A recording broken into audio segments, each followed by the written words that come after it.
Onomatopoeia. The formation of a word from a sound associated with what is named. The question I have today that I've been mulling over is this. What is the best comic book onomatopoeia? Is it Captain America's wank? We have snicked, which is the sound of Wolverine's claws being extended.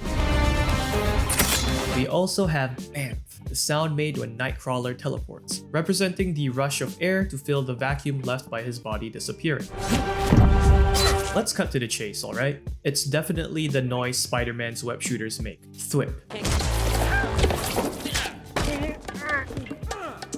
It's iconic, it's fun to say, and it practically rolls off the tip of the tongue and ends with a th at the end, like his webbing sticking to something. But all that's just my opinion. What's your personal favorite?